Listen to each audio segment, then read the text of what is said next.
పార్టీలతో సంబంధం లేదు. కనుక వ్యూహాత్మకంగా ఉంటుంది ముస్లిం ఓటు ఎప్పుడు కూడా. మావాడు వచ్చేసరి ఇంకా చాలు మీరు అవసరం లేదా అనేటువంటిది ఒకటి. దేశమంతా మీరు రీడ్ చేస్తే అదే కనిపిస్తుంది. ఇక్కడ కూడా ఇప్పుడు ఏంటంటే అజహరుద్దీన్ వచ్చేసాడు, మంత్రిగా జాయిన్ అయిపోయాడు.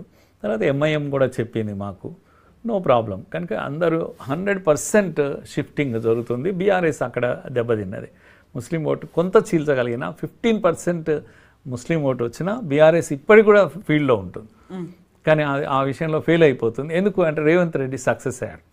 అందుకే అంత పెద్ద స్టేట్మెంట్ ఇచ్చారు. మొత్తం పార్టీ భరించాలి, దేశం అంతా కూడా. అది ఏది వెనకటి రోజుల్లో ఆయన ఎవరు కాంగ్రెస్ అధ్యక్షుడు ఉండే బారువా అని జాతీయ అధ్యక్షుడు, ఇందిరా అంటే ఇండియా, ఇండియా అంటే ఇందిరా అని ఆ నినాదం ఇచ్చింది. దాని తర్వాత ఇప్పుడు రేవంత్ రెడ్డి ఇచ్చింది కాంగ్రెస్ అంటే ముస్లిం, ముస్లిం అంటే కాంగ్రెస్ అని. చాలా పెద్ద స్టేట్మెంట్ ఇది, చాలా కాస్ట్లీ స్టేట్మెంట్ కూడా ఇది. కానీ గెలిపే ముఖ్యం కనుక ఇచ్చేసాడు. దాంతో దాన్ని సాధించగలరు కూడా ఇప్పుడు. అక్కడ ఉన్నటువంటి మహిళలు కావచ్చు, ముస్లింలు కావచ్చు, బీఆర్ఎస్ కూడా అదే స్థాయిలో హోప్ పెట్టుకుంది. ఒక మాట చెప్పాలంటే అంతకు మించి కూడా ఉంది. 10 ఏళ్ల పాటు మేము చేసినటువంటి పాలన కావచ్చు, ఆ సంక్షేమ పథకాలు కావచ్చు, మైనారిటీల కోసం మేము కేటాయించినటువంటి బడ్జెట్ కావచ్చు, మహిళల కోసం కావచ్చు, వాళ్ళంతా మా వైపే ఉన్నారు. అందులోనూ ప్రధానంగా ఇంకొక మాట చెప్తూ వచ్చింది, క్యాంపెయినింగ్ చేస్తూ వచ్చింది బీఆర్ఎస్ కూడా. ఒకవేళ కాంగ్రెస్ కనుక గెలిస్తే ఇప్పటిదాకా వాళ్ళు చేస్తామన్నటువంటి అభివృద్ధి కావచ్చు, హామీల అమలు కావచ్చు, చేయకపోయినా పర్లేదు, మాతో ఓటర్లు ఉన్నారు అని భావిస్తారు. ఒకవేళ ఓడిస్తే తప్ప వాళ్ళకి అది గుర్తురాదు. మా హామీలు అమలు చేయాలి, బడ్జెట్లు కేటాయించాలి, మేము ఏవైతే అమలు చేస్తామని చెప్పామో వాటి గ్యారంటీలు కావచ్చు, వీటన్నిటి మీద ముందుకు వెళ్ళాలి. అందుకే కాంగ్రెస్ని ఓడించండి, కనీసం ఇవైనా ముందుకు వస్తాయి మనకు అనేది. సో వాటన్నిటిని తీసుకోలేదంటారా? ఆ నెగిటివ్స్ దీంట్లో క్యాంపెయిన్లో అంటే మమ్మల్ని గెలిపిస్తే వాళ్ళకి గుర్తొస్తుంది అనేది వీళ్ళు చెప్పినట్టుండే. కాకపోతే గెలిపిస్తే ఏమన్నా కొన్నన్నా ఇంప్లిమెంట్ చేస్తారు కదా, ఓడిస్తే ఎందుకు చేస్తారు? ఇది కూడా వస్తుంది. ఓటర్ చాలా తెలివైన వాడే, అది కూడా ఉంది. నేను చెప్పిన ఇంతకుముందు న్యూట్రల్ ఓటర్, సైలెంట్ ఓటర్ ఇదే ఆలోచిస్తాడు. ఓడిస్తే ఎందుకే వస్తారు, 10 రూపాయలు కూడా ఇవ్వరు. కనుక గెలిపిస్తే కాస్త 10 రూపాయలన్నా వస్తాయి నియోజకవర్గానికి, లాభం ఎందువల్ల వస్తుంది కనుక ఆ విఘ్నత మీరు అనుకున్నట్టు వాళ్ళకి షాక్ ట్రీట్మెంట్ ఇస్తే కాంగ్రెస్ ఎందుకు చేస్తుంది? అసలు మేలే చేయదు కాంగ్రెస్, ఆ వైపే చూడదు. కనుక ఆ కామన్ సెన్స్ ఓటర్లో ఉంది. సో అది తప్పుడు అది ఎక్స్పెక్టేషనే ప్రజల నుంచి. మీరు దానికన్నా సింపతినే ఇంకా ఎక్కువ వర్కౌట్ చేయాలి. ఎందుకంటే ఆ క్యాండిడేట్ కూడా ఒక్కసారి కాదు కదా, చాలాసార్లు గెలిచాడు, కంటిన్యూస్గా గెలిచాడు. పూర్తి కనెక్ట్ ఉన్నవాడు, పీపుల్ కనెక్ట్ ఉన్నవాడు, ఇంటింటికి కనెక్ట్ ఉన్నవాడు. దానిపైన ఇంకా ఎక్కువ వర్క్ చేయాల్సింది. బహుశా అది అందులో ఫెయిల్ అయినట్టున్నారు. అన్నిటికైనా poll management, poor poll management అని విన్నాను నేను. అది కాస్త దెబ్బతీయవచ్చు. అందులో కాంగ్రెస్ పార్టీకి సంబంధించి కూడా వాళ్ళ ఎక్స్పెక్టేషన్స్ అన్నీ ఆ పోలింగ్ డే ఆ మధ్యాహ్నం నుంచి సాయంత్రం వరకే ఎక్కువగా టర్న్అవుట్ అనేది రావడంలో వాళ్ళు కృషి చేశారు అని. వాళ్ళకి కావాల్సినటువంటి వెహికల్స్ పెట్టారు, అపార్ట్మెంట్స్ దగ్గరికి వెళ్ళారు, బస్తీల దగ్గరికి వెళ్ళారు, అవసరమైనటువంటి ఏర్పాట్లు అన్నీ చేసి వాళ్ళని తీసుకొచ్చారు. కావాలంటే వాళ్ళకి అక్కడ ఫుడ్ కూడా పెట్టారు అని. బీఆర్ఎస్ అదే మాట చెప్పింది, వాళ్ళు ఫుడ్డే కాదు వాళ్ళకి డబ్బులు కూడా ఇచ్చారు, బిర్యానీతో పాటు డబ్బులు ఇచ్చారని. సో మార్నింగ్ వరకు ఒక రకమైన ట్రెండ్ కనిపిస్తే ఆఫ్టర్నూన్ నుంచి ఇంకో రకమైన ట్రెండ్ కనిపించింది. అప్పటిదాకా బీఆర్ఎస్ అనుకున్న వాళ్ళు కాస్త టక్కన కాంగ్రెస్కి వచ్చేసింది. సో ఆ మేనేజ్మెంట్, ఆ స్ట్రాటజీ అనేది కాంగ్రెస్ వైపు నుంచి ఒక సక్సెస్ అయ్యారా? ఆ పోల్ డే కూడా 100% అది మీరు చెప్పింది చాలా 100% సక్సెస్ అయ్యారు కాంగ్రెస్. తర్వాత కాంగ్రెస్లో లీడర్ ఎక్కడున్నాడమ్మా? లీడర్ ఫీల్డ్లో ఉన్నాడు. టీఆర్ఎస్ లీడర్ ఇంట్లోనే ఉన్నాడు, పెద్ద ఆయనైతే బయటికి రాలేదు. కేటీఆర్ పోనీ మోటివేట్ చేస్తాడు హైదరాబాద్లో పర్వాలేదు అనుకుంటే, కవిత ఎక్కడ ఉంది? కనుక కంప్లీట్ డిమోటివేటెడ్ గ్రూప్ అది టీఆర్ఎస్. వాళ్ళకి ఎక్కడ ఒక ఇది లేదు, ఊపు రావడం లేదు. ఇంట్లోనే అనేక లుకలుక్కలు ఉన్నాయి, ఒక్కొక్కరు ఒకవైపు లాగుతూ ఉన్నారు. ఇంతటి ఇష్యూస్లో ఉన్న బీఆర్ఎస్ ఇంత ఇంపాక్ట్ చూపిస్తుంది ఇంకా అనేది నేను ఇప్పటికి కూడా క్వశ్చన్ చేస్తున్నాను. అసలు ఇంత కూడా ఉండకూడదు. Completely demotivated. ఇంట్లో ఫ్యామిలీలోనే అనేక ఇష్యూస్ ఉన్నాయి. ఒకటి అంత ఇన్ని ఓట్లు రావడానికి కూడా నేను అనుకుంటా బహుశా కేటీఆరే కారణము. కేటీఆర్ యొక్క హైదరాబాద్లో ఆయన చేసినటువంటి పని ఫలితాలు ఇప్పటికీ ఉన్నందుకు ఈ పూర్తి ఓటింగ్ వచ్చింది. కానీ అదర్వైజ్ ఇది కూడా రాదు. ఎందుకంటే ఆ డెవలప్మెంట్ వర్క్ ప్రజలు ఇప్పటికి చెప్తారు. ఇక్కడ కొద్ది ఫ్లైఓవర్స్ వేసారు, అది వేసారు, ఆయన కష్టపడి. కానీ అదే కేటీఆర్ కూడా దెబ్బతీస్తాడు. ఇప్పటికి ఆయన మాట తీరు కానీ దీంట్లో కానీ బాడీ లాంగ్వేజ్లో కానీ అహం, ఆ ఇంట్లో ఉన్న అహం ఏదైతే ఉందో అహం బాగా దెబ్బతీసింది పార్టీని. కనుక ఎవరిని కేర్ చేయకపోవడం. కానీ కేటీఆర్ ఒక వరమా శాపమా అంటే రెండు ఆయన హైదరాబాద్లో పర్టికులర్గా. ఇప్పుడు కాంగ్రెస్ తరఫున రేవంత్ రెడ్డి మొత్తం అంతా తానే తిరగడం కావచ్చు, ఎప్పుడు కూడా కంటోన్మెంట్ మీద కూడా ఇంత ఫోకస్ పెట్టలేదు.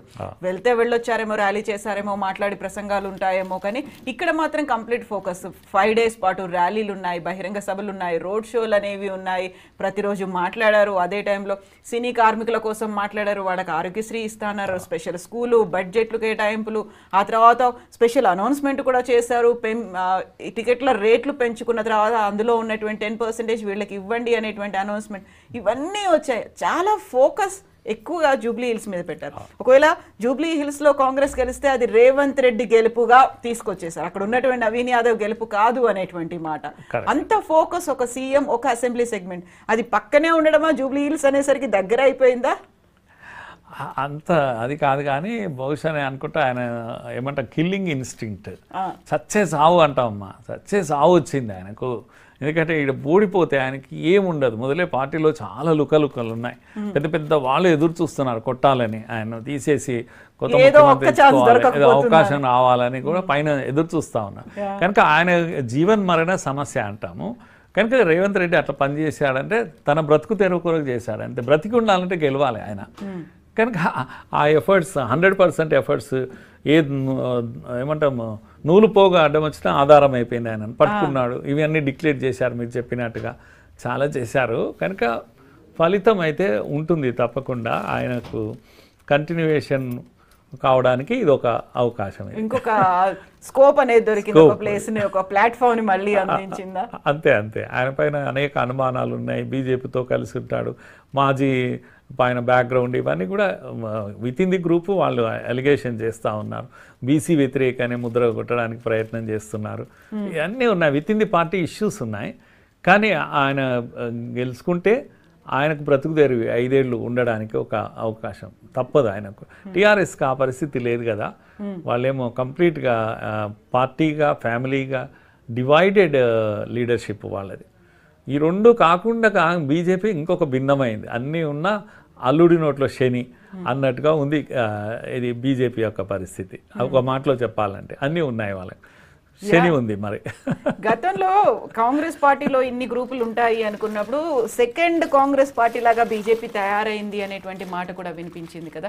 ఇంతకు ముందు కంటే కూడా చాలా మంది ఇతర పార్టీల నుంచి వచ్చిన వాళ్ళు ఉన్నారు, అందులోనూ వాళ్ళందరూ సీనియర్లు, సుపీరియర్లు, మంత్రులుగా పనిచేసిన వాళ్ళు ఉన్నారు. వాళ్ళందరూ ఇక్కడికి వచ్చిన తర్వాత మొత్తం సిచ్యువేషన్ అంతా మారిపోయింది అనేటువంటి మాట. గ్రూప్ రాజకీయాలు ఎక్కువైపోయాయి, ఎవరికి వాళ్ళు అంతర్గతంగా చర్చించుకోవాల్సినవి కూడా బయటకు వచ్చి మాట్లాడుతున్నారు అనేది. ఎస్, అందరము కలిసి ఉంటేనే గెలుస్తాము, పార్టీగా గెలుస్తాము, నిలబడతాము అనే మెసేజ్ ఇచ్చే ఒక నాయకుడు కావాలి. ఆయనే స్వయంగా తన గ్రూపు అంటూ పెట్టుకొని లీడర్ అయ్యి ఉండి కూడా నా గ్రూప్ బ్రతికుంటే చాలు అన్నంత వరకు పార్టీ బాగుపడదు, ఏ పార్టీ అయినా బాగుపడదు. స్ట్రగుల్ ఫర్ ఎగ్జిస్టెన్స్ గా ఎందుకు ఫీల్ అవుతున్నారు మరి వాళ్ళు, నా గ్రూపు నేను అనే? అదే అక్కడే వాళ్ళ ఇమ్మెచ్యూరిటీ అక్కడే ఉంది. ఇప్పుడు ఈయన struggle for existence Revanth Reddy ఉంది, కానీ ఆయన ఎగ్జిస్టెన్స్ పార్టీకి ఉపయోగపడుతుంది కదా, పార్టీ. కానీ అక్కడ అట్లా కాదు, నా గ్రూపు నేను ఉంటే చాలు అని, అందరము కలిసి ఉందాం అని లీడ్ చేసే ఒక మహానాయకుడు, ఆ యొక్క పెద్దరికం ఉన్నటువంటి. అందుకే కింద క్యాడర్లో ఆ ఫీలింగ్ ఉంది, మాకు నాయకుడు లేడు, మాకు నాయకుడు అంటే అర్థమైంది, క్యాడర్ ఉంది, పెద్ద ఎత్తున క్యాడర్ ఉంది మాకు, కానీ నాయకుడు లేడు అనేటువంటి ఫీల్ అందరిలో ఉందమ్మా. నాయకుడు అంటే ఇప్పుడు లేరా మరి 10 మంది 20 మంది నాయకులు ఉన్నారు, కానీ ఏ నాయకుడు అంటే అందరినీ కలిపే ఒక నాయకుడు కావాలి. తాను కూడా ఒక గ్రూప్ పెట్టుకునే నాయకుడు కాదు, ఏది ఏమైనా సరే అందరిని కలపడమే ధ్యేయంగా ఉండే ఒక నాయకుడు కావాలి. అది వాళ్ళలో ఉన్నటువంటి పాపం క్యాడర్లో ఉన్న కోరిక. సో ఇదే క్యాడర్ గురించి మాట్లాడినటువంటి రాజా సింగ్ని సస్పెండ్ చేశారు, ఆయన దూరం అయిపోయాడు. రాజా సింగ్కి సపోర్ట్గా ఇంకొక ఎంపీ ధర్మపురి అరవింద్ మాట్లాడాడు, ఎప్పుడైనా ఆయన రావాల్సిందే, ఆయన అవసరం చాలా ఉంది, ఆయన వదులుకోవడానికి సిద్ధంగా లేదు. ఇలాంటివన్నీ ఎవరికి వాళ్ళు బయటకు వచ్చి మాట్లాడుతున్నారు. మీరు చెప్పినట్టుగా కార్యకర్తల కోసం మాట్లాడాలి అనుకున్నప్పుడు కార్యకర్తలు కూడా గ్రూపులుగా విడిపోయారా? తమకు అవసరమైనటువంటి లేకుంటే తమకు అనుకూలంగా ఎవరు లీడర్ ఉన్నారో వాళ్ళ వైపే చూస్తున్నారా వాళ్ళు కూడా? కవిత గారు, ఇప్పుడు మీరు రాజ్నాథ్ సింగ్ ఏం మాట్లాడారు, లేకపోతే అరవింద్ ఏం మాట్లాడారు, ఇవన్నీ మీరు చెప్తున్నారు కదా, ఈ మాటలన్నీ కూడా బయట మాట్లాడాల్సిన విషయాలమ్మా ఇవి. అవును, with in the party. Rajnath Singh అయినా కూడా విత్ ఇన్ ది పార్టీ మాట్లాడుకోవాలి. అవును, కనుక కిషన్ రెడ్డిని తిట్టాలనుకుంటే తలుపు మూసుకొని బండబూతులు తిట్టవచ్చు, కానీ తప్పులు ఉన్నాయి, అందరి దగ్గర తప్పులు ఉంటాయి. కానీ with in the party, with in the 4 walls మాట్లాడాల్సిన మాటలన్నీ బయటకు వస్తున్నాయి. ఆ నియంత్రణనే లేదు అసలు. నియంత్రించడానికి కేంద్రం అంత చూడట్లేదా, కేంద్రం దాకా వెళ్ళట్లేదు, కేంద్రం నుంచి కూడా ఆ తప్పు జరుగుతుంది. వాళ్ళు నిర్లక్ష్యం చేస్తున్నారు. ఈ టీడీపీ ఈడ తెలంగాణలో బీజేపీ ఉంటే ఎంత లేకుంటే ఎంత అన్నటువంటి వ్యవహారము కేంద్రం నుంచి ఉంది. మరి డబుల్ ఇంజన్ సర్కార్ అని వాళ్లే కదా నినాదం ఇచ్చింది. అంటే ఎలక్షన్లో ఇచ్చారు, వెళ్ళిపోయారు. మళ్ళీ ఎలక్షన్లో వచ్చినప్పుడు మళ్ళీ డబులే ఇస్తారు, అదే నినాదం ఉంటుంది. కానీ మొత్తం 360 days ఏదైతే పని జరగాలనో వాటి విషయంలో కేంద్రం నుంచి అసలు వీళ్ళని స్కాన్ చేసినా చాలమ్మా, ఏ లీడర్ ఏం మాట్లాడుతున్నారు అనేది కేంద్రం నుంచి ఒక దృష్టి పెట్టినా వీళ్ళు మాట్లాడరు.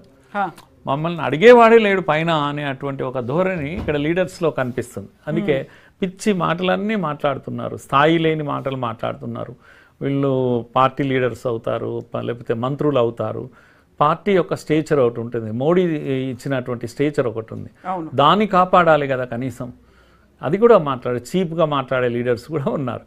ఇవన్నీ కూడా నియంత్రించలేకపోతున్నారు ఎవరు.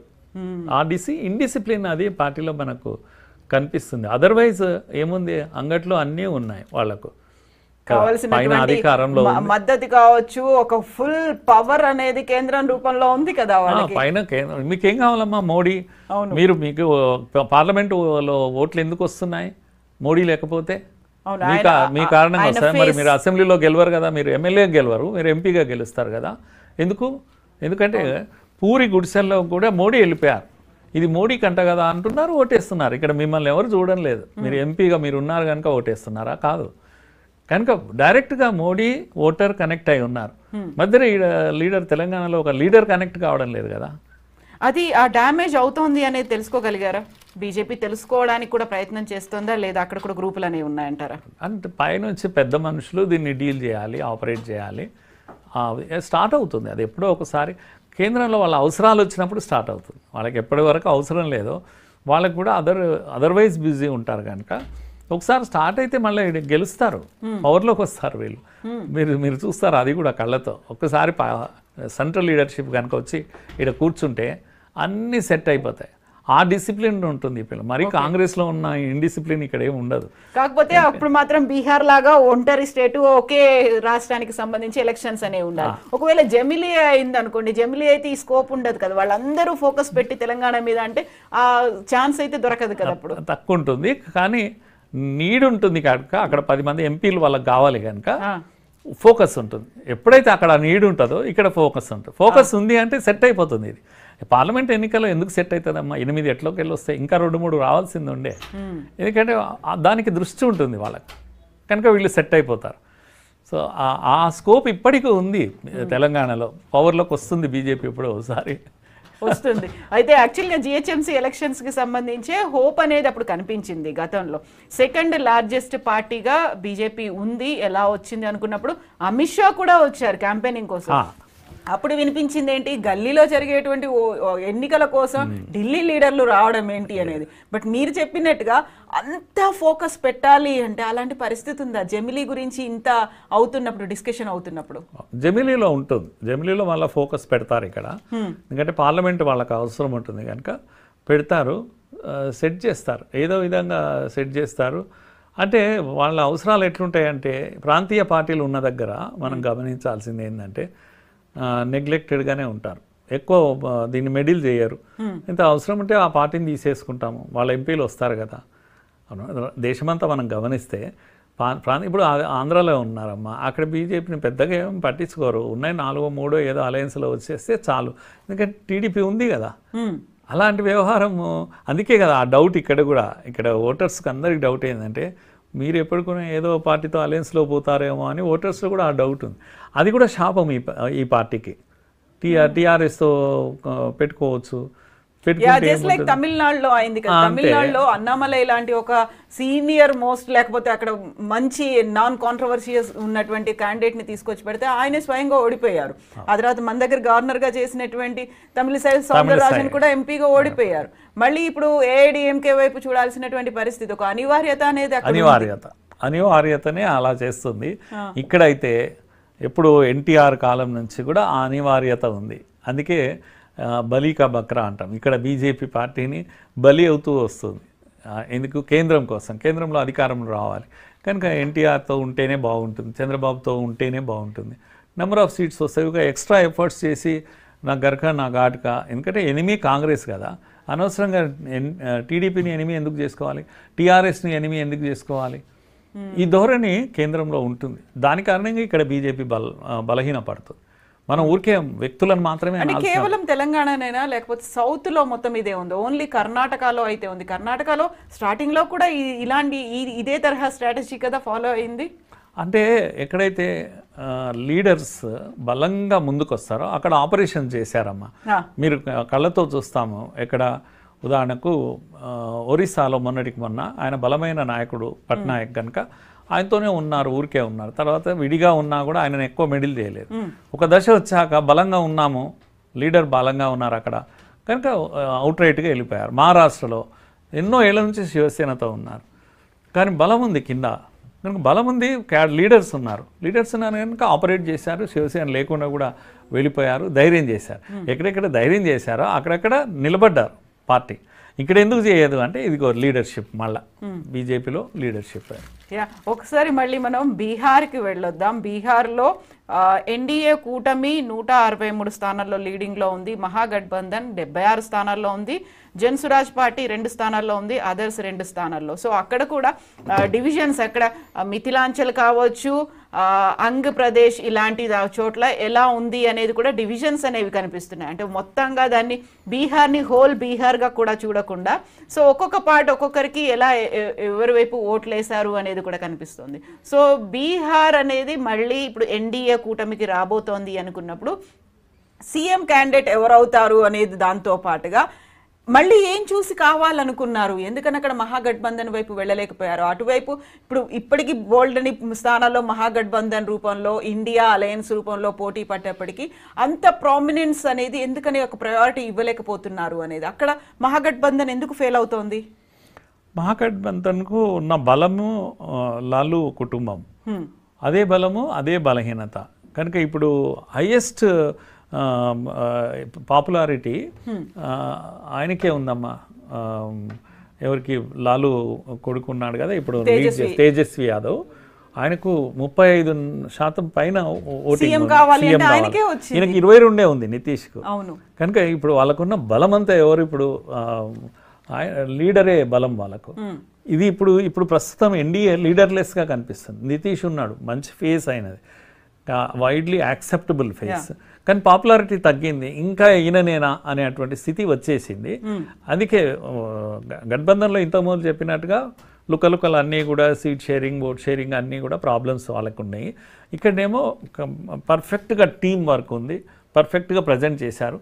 అన్నిటికీ మించి కేంద్రంలో మోడీ ఉంది, డబుల్ ఇంజన్ ఇది ఉంది, బాగా ఫండింగ్ కూడా వచ్చింది ఈ మధ్యకాలంలో. తర్వాత ఎప్పటికి ఉన్న ఒక పేరు ఉంది, ఇది జంగిల్ రాజ్ అనేటువంటి దాంట్లో నుంచి ఈరోజు కూడా బయటపడలేకపోతున్నారు. లాలు పీరియడ్ ఎటువంటిది అంటే నిమ్న వర్గాలకు పవర్ ఇచ్చాడు ఆయన. పవర్ అనేది నిమ్న వర్గాలకు వచ్చింది. అగ్రవర్ణాల ఆధిపత్యము బీహార్లో పోయింది. అంటే అంతకుముందే కర్పూరి ఠాకూర్ లాంటి పెద్ద మనుషులు వచ్చారు. ఆ చేంజ్ అనేది 90s నుంచి బీహార్లో కాంగ్రెస్ యొక్క ఆధిపత్యం తగ్గుతూ పోతుంది. 90s నుంచి కూడా బీసీలు నిమ్న వర్గాల యొక్క ఆధిపత్యం పెరుగుతూ వచ్చింది. లాలు వల్ల జరిగిన ఇదేంటి అంటే నిమ్న వర్గాలు బలంగా తయారయ్యారు. కానీ చివరకు అదేమైంది అంటే one caste Yadav and Muslim ఓటుగా తయారైపోయింది. మిగతా వర్గాలను నెగ్లెక్ట్ చేశారు. మిగతా వర్గాలను నితీష్ ఏకం చేశాడు. అంటే బాటమ్ మోస్ట్ పార్ట్ ఏదైతే ఉందో మోస్ట్ బ్యాక్వర్డ్ కమ్యూనిటీస్ అంటాం, ఎంబీసీలు అంటాం, బీసీలు కాకుండా ఎంబీసీలు, వీళ్ళందరినీ ఆయన మొబిలైజ్ చేయగలిగాడు నితీష్. దాని కారణంగా అట్లా క్యాస్ట్ ఈక్వేషన్స్లో కూడా బలంగా ఉన్నాడు. పైనుంచి ఈయనకు ముస్లిం ఓట్ బ్యాంక్ కూడా ఉండేది ఒకప్పుడు. బీజేపీ కారణంగా ఆయనకు అది లేకుండా పోయింది. కాకపోతే అలాంటి ఒక అద్భుతమైన ఫేస్. తర్వాత జంగిల్ రాజ్ ఇమేజ్ నుంచి బీహార్ బయటపడ్డది కొద్దిగా. ఇప్పటికీ పర్ క్యాపిటా ఇన్కమ్ పెరగలేదు, అదొక్కటి ఆయన మీద ఉన్నటువంటి నింద. పర్ క్యాపిటల్ ఇన్కమ్ పెరగలేదు, వాళ్ళ ఫ్యామిలీది మాత్రమే పెరిగింది, వాళ్ళ ఫ్యామిలీలోంచే ఎక్కువ మంది రాజకీయాల్లోకి వచ్చారు, వాళ్ళకు మాత్రమే ఉద్యోగాలు వచ్చాయి అనేది. ఆర్జేడీ పరిస్థితి ఆ విధంగా అయింది. నితీష్ వచ్చాక ఏంటంటే రోడ్లు ఇవి బాగా అయినాయి, అభివృద్ధి కనబడుతుంది కళ్ళకు. మోడీ సపోర్ట్ కారణంగా ఫండింగ్ ఉంది బాగా కేంద్రం నుంచి. ఇవన్నీ ప్రజలు ఆలోచిస్తున్నారు అక్కడ. కేవలం క్యాస్ట్ బేస్డే కాకుండా డెవలప్మెంట్ పాలిటిక్స్ ఇప్పుడు స్టార్ట్ అయ్యాయి బీహార్లో. మొదటిసారి డెవలప్మెంట్, కళ్ళకు కనపడే డెవలప్మెంట్ కనిపిస్తుంది. గ్యాస్ కనెక్షన్స్ బాగా వచ్చాయి, ట్యాప్ కనెక్షన్స్ బాగా వచ్చాయి. తర్వాత ఇల్లు విపరీతమైన లక్షల సంఖ్యలో ఇల్లు కట్టించారు పేదలకు. ఇవన్నీ కూడా డెవలప్మెంట్ పాలిటిక్స్. ఉత్తరప్రదేశ్ బీమారు స్టేట్స్ అని ఏవైతే అంటామో వాటి యొక్క రూపు మార్చే ప్రయత్నంలో మోడీ ఉన్నారు. ఉత్తరప్రదేశ్కి ఆ ఇమేజ్ వచ్చేసింది, డెవలప్మెంట్ ఇమేజ్ వచ్చేసింది. ఇది కూడా నితీష్ ఆ ప్రయత్నం చేయడం కారణం. నితీష్ ఇంత ఓల్డ్ ఏజ్ వచ్చినా, 20-25 ఏళ్ళు పవర్లో ఉండి బోర్ వచ్చినా కూడా ఆయనకు ఏమంటే ఆ గౌరవం ఉంది. దాని కారణంగా ఎన్డీఏ ఇప్పటికి కూడా పవర్లోకి వచ్చేటువంటి ఇది ఏర్పడ్డదమ్మా అక్కడ. ఎన్డీఏ మళ్ళీ పవర్లోకి వచ్చేది అంటే ఇప్పుడు యాక్చువల్గా అతి కీలకమైనటువంటి రాష్ట్రాలుగా చెప్తూ ఉంటారు ఉత్తర రాష్ట్రాలు. అందులోనూ ఇప్పుడు మళ్ళీ దాన్ని రిటైన్ చేసుకోవడము అంటే మోదీకి మళ్ళీ యాక్సెప్టెన్సీ వచ్చిందా అనేది, మోదీ పాలనే నమ్ముతున్నారు. కేవలం అక్కడ బీహార్ని మాత్రమే చూడట్లేదు, అక్కడ ఎన్డీఏ కూటమి అనేది, ఎన్డీఏ కూటమి చాలా స్ట్రాంగ్గా కనిపిస్తుంది. దానికి ఆపోజిట్గా ఇండియా కూటమి కాదు, ఇప్పుడు మళ్ళీ మహాగఠబంధన్. ఇవన్నీ అన్న తర్వాత ఇప్పుడు మళ్ళీ కేవలం బీహార్లో ఎవరిని కోరుకుంటున్నారు అనే దాంతోపాటుగా ఓవరాల్గా కూడా చూస్తే దేశవ్యాప్తంగా మళ్ళీ మోదీయే హవా ఉందా, మోదీ చరిష్మా ఇంకా కొనసాగుతోందా, థర్డ్ టైం చూసిన తర్వాత బోల్డ్ అన్ని యాంటీ ఇన్కంబెన్సీ ఉంటుంది అనుకుంటారు, అది రిఫ్లెక్ట్ అవుతుంది అంటారు. కాకపోతే అవన్నీ కనిపించట్లేదా? లేదమ్మా, ఈ యాంటీ ఇన్కంబెన్సీ అనే వర్డ్కు మీనింగ్ లేకుండా పోయింది మోడీ వచ్చాక. మొదటిసారి మోడీ వచ్చాక ప్రో ఇన్కంబెన్సీ ఇంపాక్ట్ అనేది ప్రజలు చూడడం మొదలుపెట్టారు. ప్రో ఇన్కంబెన్సీ అంటే ఎట్లయితే గుజరాత్లో రిపీటెడ్గా గెలుస్తూ రావడం లాంటిది, మోడీ ఉన్నా లేకపోయినా రిపీటెడ్గా గెలిచేటువంటి పరిస్థితి దేశంలో. అలా యూపీ కూడా ఆ డైరెక్షన్లు తీసుకున్నది అప్పుడే. ఉత్తరాఖండ్, యూపీ ఇవన్నీ కూడా ప్రో ఇన్కంబెన్సీ లైన్లోకి వెళ్ళిపోయాయి. తర్వాత east India, entire east India మనం కంపేర్ చేస్తే చాలాసార్లు మనం నార్త్ సౌత్గా డివైడ్ చేస్తాం, కానీ పొలిటికల్ గెయిన్ కొరకు అలా మనుషులను మైండ్ సెట్ ప్రాబ్లం ఉంది. నార్త్ సౌత్ అనేటువంటిది డివిజన్ చేసి మనుషులను విడగొట్టే ప్రయత్నం చేస్తాం, కానీ ఈస్ట్ వెస్ట్ ఇండియాని ఎందుకు చూడవద్దు అని మోడీ మొదటిసారి మన ముందు పెట్టాడు ఆయన. ఈస్ట్ ఇండియా చాలా వెనుకబడ్డది కనుక దాన్ని డెవలప్మెంట్ జరగాలి. వెస్ట్ ఇండియా అంతా కూడా బాగా డెవలప్ అవుతుంది, మహారాష్ట్ర, గుజరాత్ ఇవన్నీ కూడా బాగా డెవలప్ అయ్యాయి. సౌత్లో అన్నీ కూడా కానీ ఈస్ట్ వైపు, అందుకని ఇప్పుడు బీహార్ ఆ లైన్లోకి వెళ్ళిపోయింది. మీరు బెంగాల్లో నెక్స్ట్ చూస్తారు ఈ మార్పు. ఇంకోటి ఏంటంటే ఈస్ట్ ఇండియాలో ఈ ముస్లిం ఓట్ బ్యాంక్ యొక్క పరిస్థితి, ముఖ్యంగా తీర ప్రాంతాలు, బార్డర్స్ అన్నీ కూడా వలసలు, బంగ్లాదేశ్ నుంచి అక్రమ వలసలు, ఇవన్నీ ఇష్యూస్ ఉన్నాయి. అస్సాం, ఇదేంటి బెంగాల్, బీహార్, ఇవన్నిట్లో ఈ సమస్య ఉంది. ఎస్ఐఆర్ వచ్చిందే అందుకొరకు ఇప్పుడు. కనుక ఎస్ఐఆర్ కారణంగా కూడా ఈ మార్పులు మెల్లగా వస్తాయి. దేశం ఎప్పటి నుంచో ఎదురు చూస్తుంది, ఇదేంటి ఎవడంటే రావచ్చు, ఎవడంటే రోహింగ్యాలేంది, వాళ్ళేంది, అందులో డెమోగ్రఫిక్ చేంజెస్ అనేవి చాలా వస్తున్నాయి కదా. ఇది నేషన్ను పీడిస్తున్న సమస్య. ఎంతసేపు వీళ్ళు పొలిటీషియన్స్ తమ అవసరాల గురించి మాట్లాడతారు, వదిలేస్తూ ఉంటారు కూడా, పట్టించుకోరు కూడా. అందుకే ఈ యొక్క ఏమంటాము ఈ పాలిటిక్స్, ఓట్ బ్యాంక్ పాలిటిక్స్ కారణంగా చాలా విషయాలను గతంలో 50 ఏళ్ళు కాంగ్రెస్ నెగ్లెక్ట్ చేసింది. ఈవెన్ ఏమంటారు ఇస్లామిక్ టెర్రరిజం గురించి మాట్లాడడానికి నోరు రాదు. అదే టెర్రరిజం ఉంది కదా, డాక్టర్స్ కానుంచి టెర్రరిజంలో వస్తున్నారు కదా, తుపాకులు పడుతుంది. AK-47 women doctor AK-47తో పట్టుబడుతుంది. అయినా మనం మాట్లాడడానికి తగ్గితే దేశం ఏం కావాలి మరి? కాసేపు మీరు రాజకీయాలు పక్కకు పెట్టండి, కాంగ్రెస్ బీజేపీ కాదు, కానీ నిజాన్ని నిర్భయంగా అడ్రస్ చేయాలి, ఫేస్ చేయాలి, ఎప్పుడో ఒకసారి ఫేస్ చేయాలి. ఇప్పుడు ఎస్ఐఆర్ అనేది అలాంటిది కదా. ఎందుకు ఫారిన్ ఇన్ఫిల్ట్రేటర్స్, అక్రమ వలసదారులు వచ్చి ఈ దేశం యొక్క ఓటింగ్ ప్యాటర్న్ డిసైడ్ చేస్తారా? ఈ దేశం ఎవరు పాలించాలని వాడు డిసైడ్ చేస్తాడా? వచ్చిన వాడు వచ్చాడు అని కావాలంటే ఇంత భోజనం పెట్టండి, వాడికి ఓటు షెల్టర్ ఇవ్వండి, షెల్టర్ ఇవ్వండి, వాడికి భోజనం పెట్టండి. ఓటు ఎందుకు ఇవ్వాలి? ఆధార్ కార్డు దగ్గర నుంచి ఓటర్ ఐడి కార్డులు అన్ని ఉన్నాయని ఇప్పుడు వెస్ట్ బెంగాల్లో జరుగుతోంది అదే కదా. ఎంక్వైరీకి వెళ్తున్నారు, ఎస్ఐఆర్ వచ్చిన తర్వాత ఒక్కొక్కరిని మళ్ళీ తరలిస్తున్నారు. ఆ బోల్డ్ అని విజువల్స్ కనిపిస్తున్నాయి వేల సంఖ్యలో. ఈ దేశంలో ఈకో సిస్టమ్ ఒకటి ఉంటుంది, ఇంటలెక్చువల్స్, లెఫ్ట్ వింగ్ ఇంటలెక్చువల్స్ అంటూ. వీళ్ళు ఎప్పుడు కూడా అపర్చునిస్టిక్ గా మాట్లాడుతూ ఉంటారు. అయ్యి వాళ్ళు ఏం చేశారు, వాళ్ళు మరి మీరేం చేశారు, ఎందుకు తొలగించలేదని అంటారు, లేకపోతే వాళ్ళు ఏం చేశారని అంటారు, సింపథెటిక్గా మాట్లాడతారు. కనుక ఇప్పుడు మొదటిసారి దేశం ఈ క్రానిక్ ఇష్యూస్ను అడ్రస్ చేస్తుంది కదా. మనం కూడా ఒక ఇంటలెక్చువల్స్గా అందరం ఆలోచించాల్సిన విషయం. అందుకే బీహార్ యొక్క మార్పు మీరు అన్నట్టు మోడీ కంటిన్యూయేషన్ కొరకాని కూడా నేను ఆలోచిస్తాను. కానీ దేశంలో రావాల్సిన మార్పులలో బీహార్ తర్వాత బెంగాల్, అస్సాం, ఈస్ట్ ఇండియాలో ఈ మార్పు రావాల్సిందే, కట్టడి చేయాల్సిందే, అక్రమ వలసలను ఆపాల్సిందే. భారతీయుడే భారత ప్రభుత్వాన్ని డిసైడ్ చేయాలి. అది ఎవరైనా సరే, మోడైనా సరే, ఇంకెవరైనా సరే, భారతీయ ఓటర్ మాత్రమే భారత్ ప్రభుత్వాన్ని డిసైడ్ చేయాలి. కానీ ఎవరంటే వాళ్ళు రావడం, డిసైడ్ చేయడం అనేది తప్పు. గట్టిగా నిలబడాల్సిందే ప్రజలు. నేను ప్రజల గురించి మాట్లాడుతున్నాను. ప్రజలందరూ ఇటువంటి విషయాల్లో గట్టిగా నిలబడాలి. ఎగ్జాక్ట్లీ. సో ఇప్పుడు మళ్ళీ మనకు జూబ్లీ హిల్స్కి సంబంధించి అఫీషియల్గా అంటే 3rd రౌండ్ కంప్లీట్ అయిపోయింది, 4th రౌండ్ కూడా స్టార్ట్ అయిపోయింది. 4th రౌండ్ కంప్లీట్ అయిపోయిన తర్వాత ఆల్మోస్ట్ 10,000 మెజారిటీకి చేరువలో కాంగ్రెస్ పార్టీ ఉంది అనేది. బట్ అఫీషియల్గా మాత్రం 2వ రౌండ్కి సంబంధించి మాత్రమే ఎన్నికల సంఘం రిలీజ్ చేసింది లెక్కల్ని. 2వ రౌండ్ తర్వాత కాంగ్రెస్ పార్టీ 17,874 ఓట్లు వస్తే బీఆర్ఎస్కి 14,879 ఓట్లు, బీజేపీకి 3,475 ఓట్లు. 2వ రౌండ్ ముగిసేసరికి అఫీషియల్గా అందింది 2,995 ఓట్లు అనేవి కాంగ్రెస్ పార్టీకి లీడ్ అనేది ఉంది. ఓవరాల్గా అది వన్ సైడెడ్ అయ్యిందా, ఒక ట్రెండ్ అనేది ఇప్పుడు 4th రౌండ్ కూడా కంప్లీట్ అయింది కాబట్టి 4th రౌండ్కు వచ్చేసరికి 9,000 లీడ్ కాంగ్రెస్ పార్టీకి ఉంది 4th రౌండ్ తర్వాత అనేది. సో అఫీషియల్గా ఒక క్లియర్గా కనిపిస్తోందా, ఇదే కంటిన్యూ అవుతుందా, లేకుంటే మిగతా డివిజన్స్కి సంబంధించి యాక్చువల్గా ఉన్నవి 10 డివిజన్లు మాత్రమే. అంటే ఇప్పటికి 4th రౌండ్ కూడా కంప్లీట్ అయ్యి 5th రౌండ్కి వచ్చేసాము అంటే ఆఫ్ ద వే ఉన్నాము. ఆఫ్ ద వేలో ఒక క్లియర్ డివిజన్ అని కనిపిస్తుంది. మిగతా ఉన్నటువంటి ఆ దాంట్లో ఆ 5 రౌండ్లలో ఎంతైనా రికవర్ చేసుకొని ముందుకు వెళ్తుందా capacity? We're not talking about BJP, only బీఆర్ఎస్కి సంబంధించి ఎలా ఉంటుంది అనుకోవచ్చు? నేను అనుకుంటా గెలుపు ఓటమిని డిసైడ్ చేస్తుందని నేను అనుకోవడం లేదు. అంటే గెలుపును మార్చేస్తుంది ఇప్పుడు అని నేను అనుకోవడం లేదు. కనుక కాంగ్రెస్ వైపు వెళ్ళిపోయింది. Almost 3,000 lead after 3 rounds. 4th round దగ్గర 3,000 లీడ్ తీసుకున్నది కనుక అవుట్ రైట్గా కాంగ్రెస్ వైపే వెళుతుంది. మిగతా 6 రౌండ్స్ చేంజ్ అవుతుంది, గెలుపునే మార్చేస్తుంది అని నేను అనుకోవడం లేదమ్మా. ఏదన్నా ప్రో కాంగ్రెస్గానే ఉంది, అనుకూలంగా కాంగ్రెస్ అనుకూలంగా ఉంది. కాకపోతే బీజేపీ కూడా పికప్ చేసింది, 3,000 దాటిపోయింది, 3,500 వచ్చింది కనుక పర్వాలేదు. అంటే మరి ఏమంటాము, ఇంతకుముందు చెప్పినట్టుగా 100లో పరిమితం 100లో కాకుండా డిపాజిట్ అనే ఇష్యూ కాకుండా డిపాజిట్ కూడా తెచ్చుకునే వైపు ప్రయత్నంలో ఉంది అనిపిస్తుంది. సో మెల్లిమెల్లిగా ముందుకు వెళ్ళే అయితే కనిపిస్తుంది. రెస్పెక్టబుల్ ఓటు కొరకు ప్రయత్నం చేస్తుంది బీజేపీ. యా.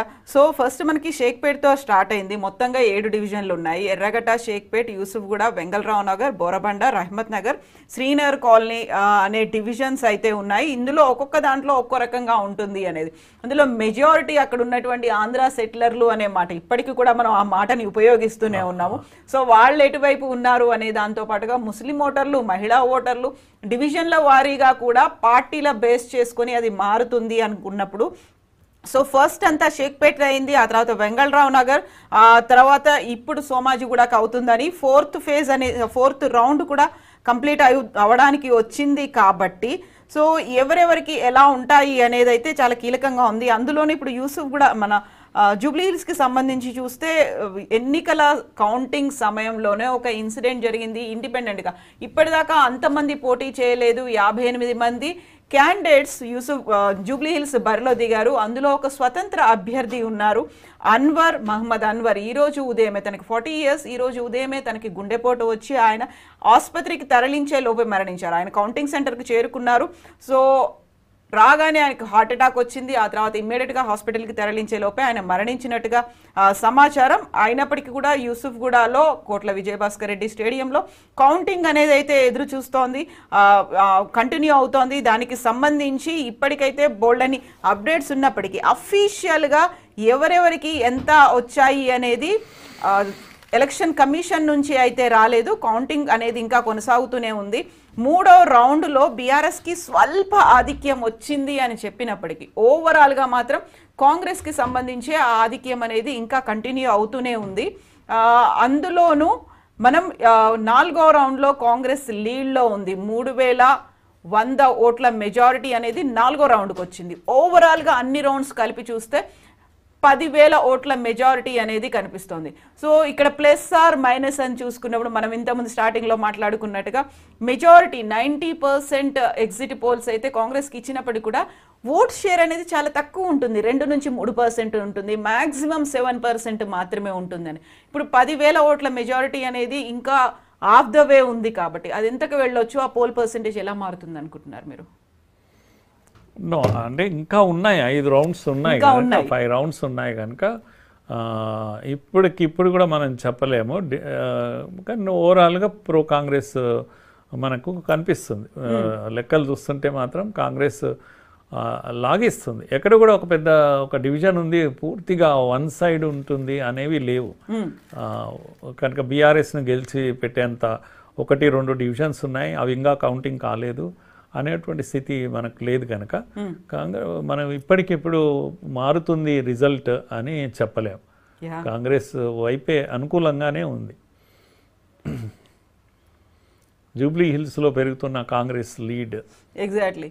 ఇప్పుడు 2వ రౌండ్కి సంబంధించి 4వ రౌండ్ అయిపోయిన తర్వాత 2వ రౌండ్కి సంబంధించి అధికారికంగా ఈసీ అయితే అనౌన్స్ చేసింది. ఈసీ అయితే వెనుకబడ్డది అనౌన్స్మెంట్ చేయడంలో. అంటే ఎక్కడ లెక్కల్లో తేడా రాకూడదు అనుకుని అందులో వీవీప్యాట్ల దగ్గర నుంచి ప్రతి టేబుల్ దగ్గర కౌంటింగ్ ఏజెంట్లు కూడా ఉన్నారు పార్టీల తరఫున కూడా. అందులో ప్రతి దాంట్లో సీసీటీవీ రికార్డింగ్లు అనేవి కూడా పెట్టుకున్నారు. కాబట్టి ఎక్కడైనా గొడవ మొదలైంది అనుకుంటే మళ్ళీ స్టాల్ అయిపోతుంది, ఎక్కడెక్కడ ఆపేస్తారు. కాబట్టి ఎక్కడ ఎలాంటి ఒక మైన్యూట్ చేంజ్ అనేది కూడా కనిపించకుండా, ఎలాంటి ఫ్లక్చుయేషన్ లేకుండా ఉండడానికి. సో అది చాలా పర్టికులర్ గా చూసేసరికి లేట్ అయిపోతున్నట్టుంది. అదే ఉంటుంది బహుశా. ఈడీ ఎందుకంటే దేశం అంతా స్కానింగ్ లో ఉంది, ఈడీ దేశమే స్కాన్ చేస్తుంది ఈడీ ఎలా ఉంది అని. కనుక ఈడీ జాగ్రత్త పడుతుంది. అనౌన్స్మెంట్ ఒక ప్రకటన చేశాక వెనక్కి తీసుకురావడానికి రాదు. అవును, కనుక జాగ్రత్తగా అనౌన్స్ చేస్తుంది, taking their own time, leisurely, ఎక్కడ కూడా తప్పులు చేయకుండా. బహుశా ఆ ప్రయత్నంలో లేట్ అవుతున్నట్టుంది. కానీ బయటికి వస్తున్నది కూడా సరైన నిజమైనటువంటి నంబర్సే కనుక బయటికి వస్తున్న నంబర్స్ని కూడా మనం చూడవచ్చు, కన్సిడర్ చేయవచ్చు వాటిని కూడా. సో కాంగ్రెస్ పార్టీ హవా కొనసాగుతోంది అనేటువంటి మాటలనే ఇప్పటికైతే చూస్తున్నాం. యాక్చువల్గా ఏం జరుగుతుంది ఎంత అనేది మాత్రం ఇంకాస్త సమయం అయితే పడుతుంది. సో ఈలోపు మనం బీహార్కి వెళ్దాం. బీహార్లో 243 స్థానాలకి లీడింగ్ అనేది, అంటే ఇప్పటికైతే అఫీషియల్గా అనౌన్స్మెంట్ అనేది విన్నింగ్ అయితే ఇంకా రాలేదు. 122 అనేది మ్యాజిక్ ఫిగర్ అయితే ఎన్డీఏ 162లో ఉంది. మహాగఠబంధన్ 72 స్థానాల్లో ముందంజలో ఉంది.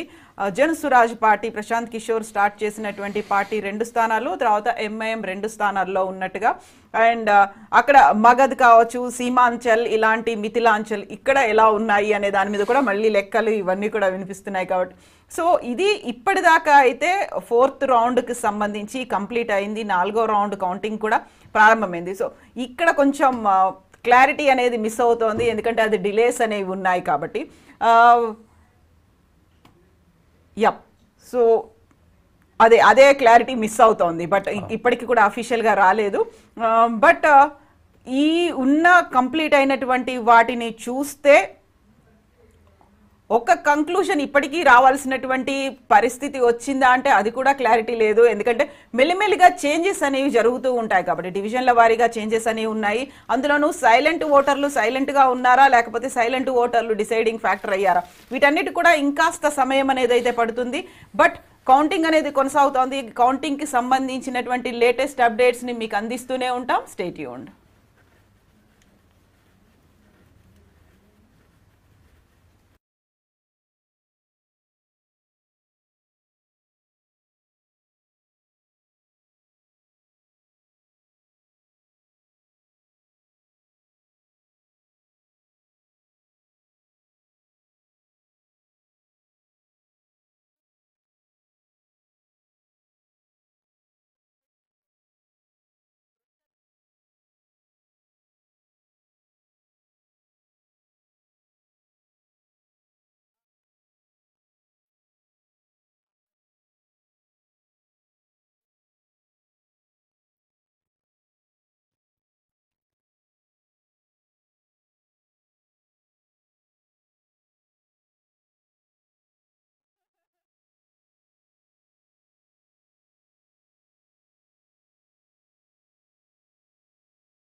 చేయండి.